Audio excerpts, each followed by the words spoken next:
This is a story that still haunts me when I think about it, even though I was so young when it happened. 6 is around the age where a lot of my childhood memories start to become more clear. I have one sibling, my older brother Keith. Keith is 2 years older than me, so at the time he was 8. When I was 6, I had a strict bedtime, 8:30. If I didn't abide by it, or our dad caught either of us up past our bedtime, we'd be in serious trouble. Our dad was always strict with us as kids. Honestly, I don't remember if this happened on a school night or not, but I woke up in the middle of the night to Keith shaking me awake. Keith and I shared a big bedroom upstairs in the house. My parents' room was on the first floor of the house. I was confused why Keith was waking me up, until he told me in a whisper to be quiet and listen, and I did listen, and I heard what he was talking about. It was our mom's voice calling for us downstairs, but it was in a very quiet, whisperish type of voice. I was going to get up to go answer our mom, but my brother told me not to. He said that he didn't think it was Mom. I told him to stop trying to scare me. I remember being so mad at him. He told me to go closer and listen, so I got up and went towards the bedroom door. Right outside of our bedroom door was the little hall that led to the bathroom and another bedroom that our grandma would sleep in whenever she'd sleep over. Directly to the right, when you leave our bedroom, was the stairway downstairs, which had a door as well. I put my ear up on the bedroom door, and I heard the voice clearer. It sounded like our mom's voice, calling our names. Keith, Mikey.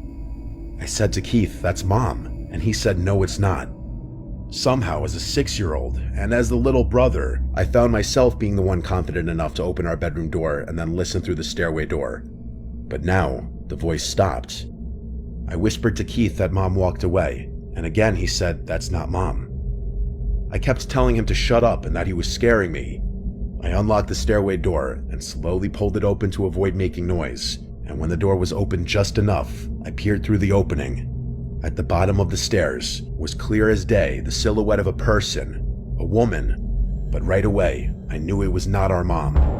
Whoever it was, she saw me because she said, "Hi sweetie, come down." Immediately I shut the door and locked it and went back into our bedroom and locked that door as well. I started to cry, and Keith kept saying, "I told you." We both agreed to start screaming as loud as we could on 3 to wake our parents. So on 3, we started stomping on the floor and screaming as loud as we could.